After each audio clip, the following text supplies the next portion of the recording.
Hello and welcome to the session on hyperbolic functions.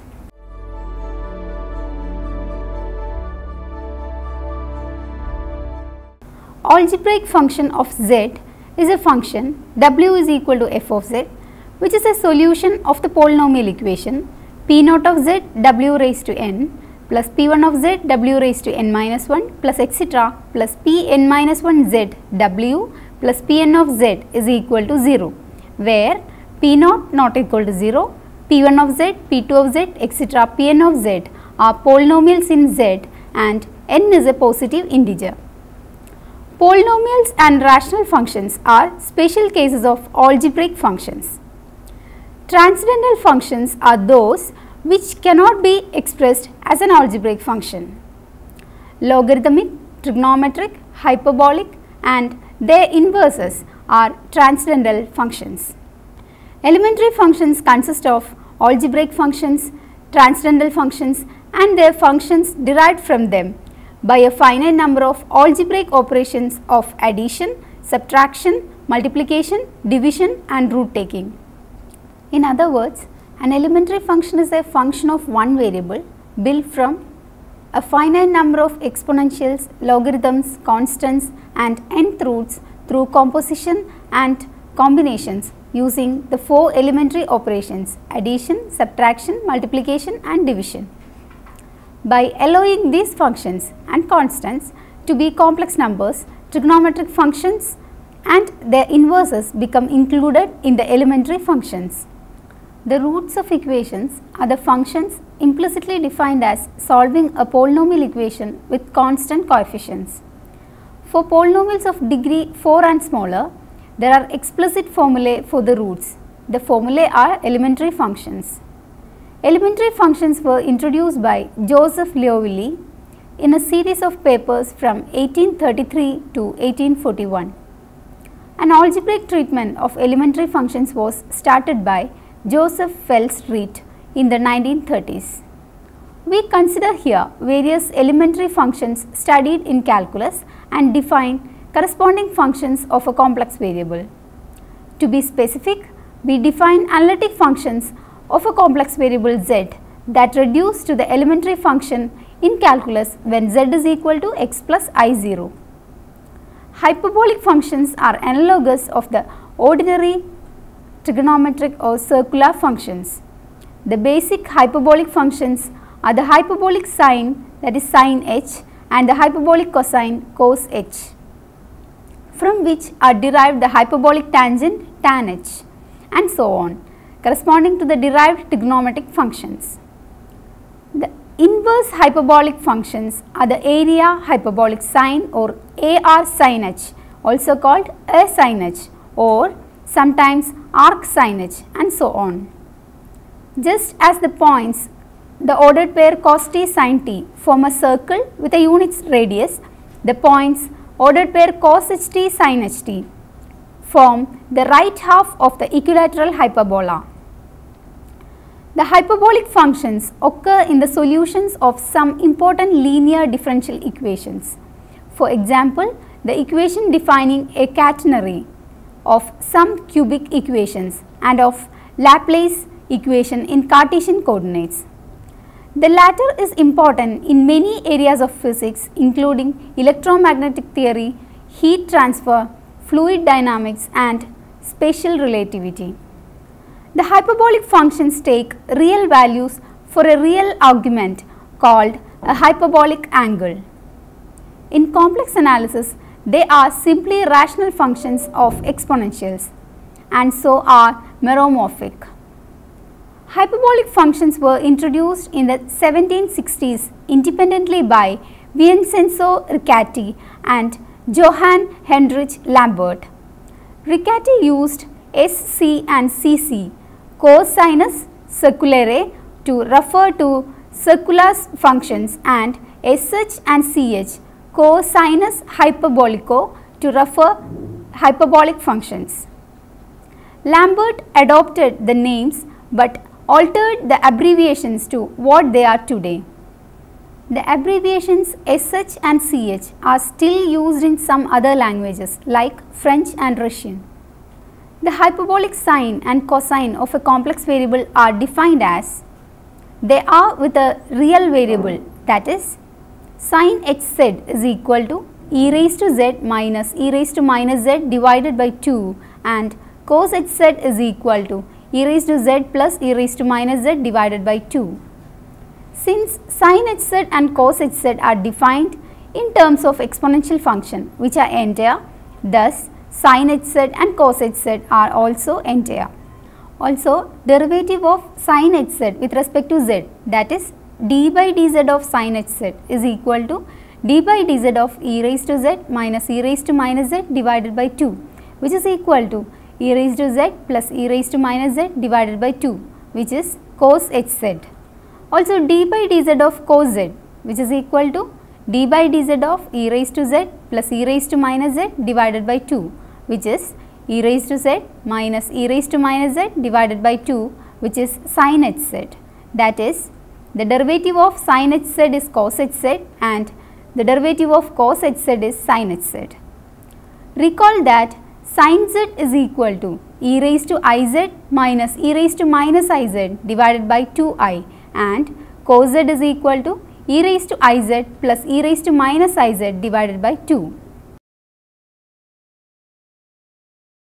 Now let us consider an example. Let us prove that sin h of iz is equal to I sin z and cos h of iz is equal to cos z. Consider the first one. We have sin hz is equal to e raised to z minus e raised to minus z divided by 2. Sin h iz is equal to e raised to iz minus e raised to minus iz divided by 2, which is equal to I times e raised to iz minus e raised to minus iz divided by 2i, which is equal to I sin z. Now consider the other example. Cos hz, we know that it is e raised to z plus e raised to minus z divided by 2. Therefore, cos h iz is equal to e raised to iz plus e raised to minus iz divided by 2, which is equal to cos z. Now consider the other example. We have to prove that sin iz is equal to I sin hz. Also, cos iz is equal to cos hz. Consider the first one. Sin iz is equal to e raised to I into iz minus e raised to minus I into iz divided by 2i, which is equal to e raised to minus z minus e raised to z divided by 2i, which is equal to minus of e raised to z minus e raised to minus z divided by 2i, which is equal to I times e raised to z minus e raised to minus z divided by 2, which is equal to I sin hz. Now consider the other case, cos iz, which is equal to e raised to I times iz plus e raised to minus I times iz divided by 2i, which is equal to e raised to minus z plus e raised to z divided by 2, which is equal to cos hz. Now consider another example. Cos h square z minus sin h square z is equal to 1. Consider cos h square z minus sin h square z, which is equal to e raised to z plus e raised to minus z by 2 whole square minus e raised to z minus e raised to minus z by 2 whole square, which is equal to 1 by 4 times e raised to 2z plus e raised to minus 2z plus 2 minus of e raised to 2z plus e raised to minus 2z minus 2, which is equal to 1 by 4 into 4, which is 1. Some of the most frequently used identities involving hyperbolic sine and cosine functions are: the first one, sin h of z1 plus z2 is equal to sin h z1 cos h z2 plus cos h z1 sin h z2. Let us consider the right hand side of the equality. Sin h z1 cos h z2 plus cos h z1 sin h z2 is equal to e raised to z1 minus e raised to minus z1 divided by 2 into e raised to z2 plus e raised to minus z2 divided by 2 plus e raised to z1 plus e raised to minus z1 by 2 into e raised to z2 minus e raised to minus z2 divided by 2, which is equal to 1 by 4 times e raised to z1 plus z2 plus e raised to z1 minus z2 minus e raised to minus z1 plus z2 minus e raised to minus z1 minus z2 plus e raised to z1 plus z2 minus e raised to z1 minus z2 plus e raised to minus z1 plus z2 minus e raised to minus z1 minus z2, which is equal to 2 times e raised to z1 plus z2 minus 2 times e raised to minus z1 minus z2 divided by 4. Cancelling the 2, which is equal to e raised to z1 plus z2 minus e raised to z1 plus z2 divided by 2, which is sin h z1 plus z2. Now, let us consider another identity. Cos h z1 plus z2 is equal to cos h z1 cos h z2 plus sin h z1 sin h z2. Cos h z1 cos h z2 plus sin h z1 sin h z2 is equal to e raised to z1 plus e raised to minus z1 by 2 into e raised to z2 plus e raised to minus z2 by 2 plus e raised to z1 minus e raised to minus z1 by 2 into e raised to z2 minus e raised to minus z2 by 2, which is equal to 1 by 4 times e raised to z1 plus z2 plus e raised to z1 minus z2 plus e raised to minus z1 plus z2 plus e raised to minus z1 minus z2 plus e raised to z1 plus z2 minus e raised to z1 minus z2 minus e raised to minus z1 plus z2 plus e raised to minus z1 minus z2, which is equal to 1 by 4 times 2 e raised to z1 plus z2 plus 2 e raised to minus z1 minus z2, which is equal to e raised to z1 plus z2 plus e raised to minus of z1 plus z2 divided by 2, which is equal to cos h z1 plus z2. Consider the third identity. Sin hz is equal to sin hx cos y plus I cos hx sin y. From the first identity, sin h of z1 plus z2 is equal to sin h z1 cos h z2 plus cos h z1 sin h z2.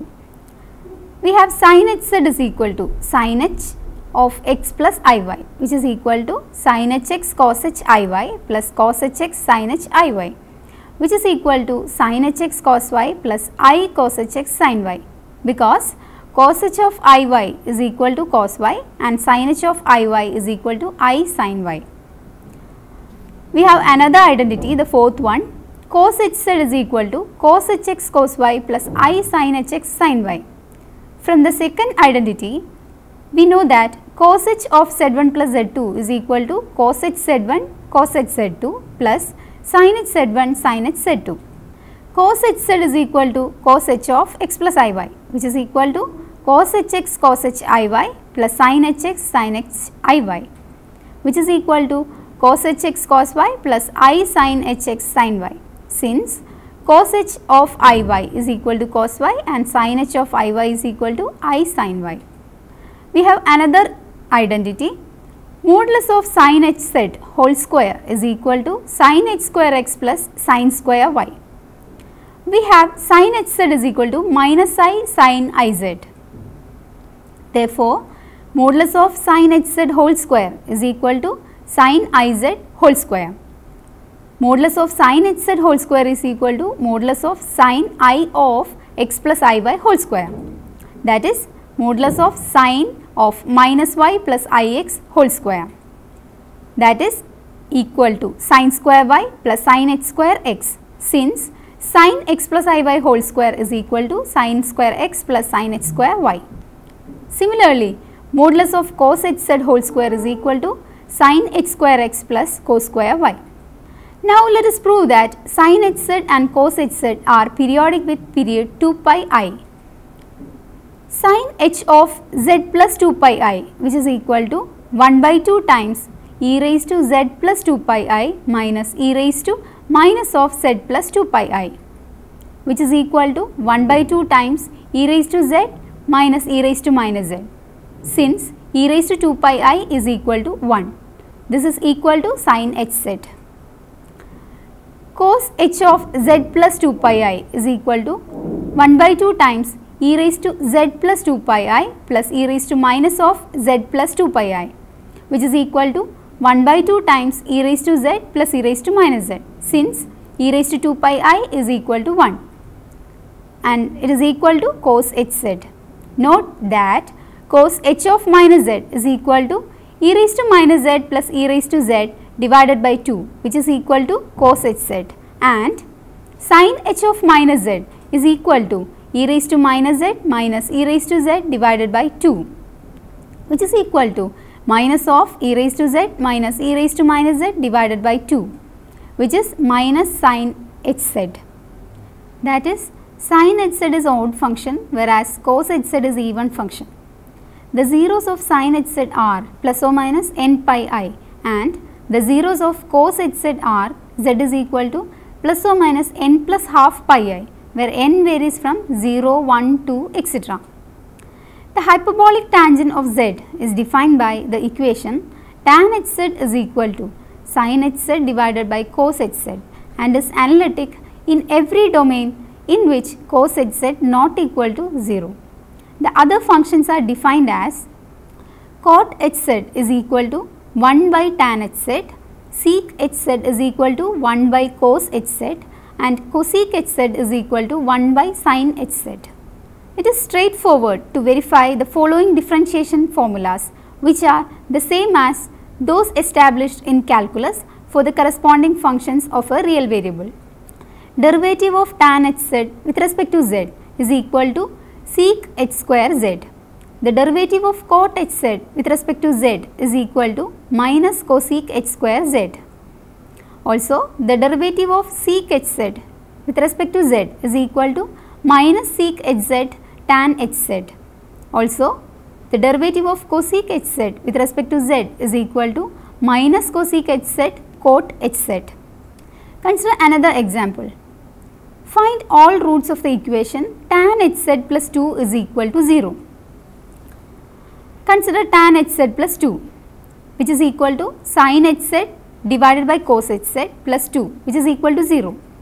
That is, e raised to z minus e raised to minus z divided by e raised to z plus e raised to minus z plus 2 is equal to 0. That is, e raised to z minus e raised to minus z plus 2 times e raised to z plus e raised to minus z is equal to 0. Solving, we get 3 e raised to z plus e raised to minus z is equal to 0. That is, 3 e raised to z plus 1 by e raised to z is equal to 0.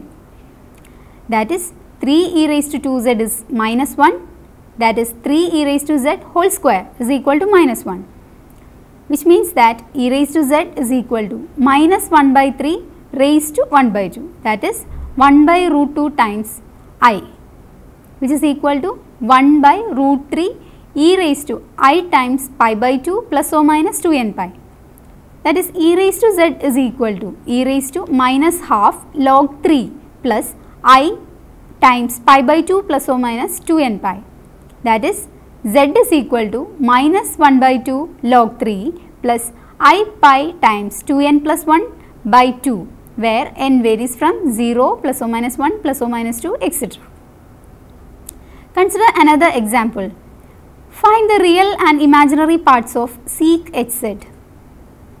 We know that sec hz is equal to 1 by cos hz, which is equal to 1 divided by cos hx cos y plus I sin hx sin y, which is cos hx cos y minus I sin hx sin y divided by cos h square x cos square y plus sin h square x sin square y, which is equal to cos hx cos y minus I sin hx sin y, the whole divided by 1 plus cos h2x by 2 into 1 plus cos 2y by 2 plus cos h2x minus 1 by 2 into 1 minus cos 2y by 2, which is equal to cos hx cos y minus I sin hx sin y, the whole divided by 1 by 4 times 2 cos h2x plus 2 cos 2y.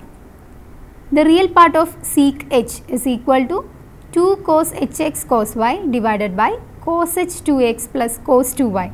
Also, the imaginary part of sec hz is equal to minus 2 times sin hx sin y divided by cos h2x plus cos 2y. Now, consider another example. Solve the equation sin hz is equal to I. Note that sin hz is equal to I means minus I times sin iz is equal to I. This means that sine of minus y plus ix is equal to minus 1, or minus sin y cos ix plus cos y sin ix is equal to minus I, which is minus sin y cos hx plus I cos y sin hx, which is equal to minus 1. Comparing the real and imaginary components, we get the pair of equations sin y cos hx equal to 1 and cos y sin hx equal to 0. The second of these equations is true for y is equal to n plus half of pi, where n is an integer or x is equal to 0. Note that for y is equal to n plus half of pi, the first equation implies cos hx equal to minus 1 when n is equal to plus or minus 1, plus or minus 3, etc. This is not permissible. Hence, we try y is equal to 2n plus half of pi and find cos hx equal to 1, which is certainly true for x is equal to 0. Hence, the set of all complex numbers z equal to x plus iy, which satisfies both equations, is given by z is equal to 2n plus half of pi I. Let us consider another example. Find the derivative of tan hz with respect to z. We know that tan hz is equal to sin hz by cos hz. Therefore, d by dz of tan hz is equal to d by dz of sin hz divided by cos hz, which is equal to cos h square z minus sin h square z divided by cos hz whole square, which is equal to 1 by cos hz whole square, which is equal to sec h square z. Let us consider another example. Find the value of cos h of I pi by 2. We know that cos hz is equal to e raised to z plus e raised to minus z divided by 2.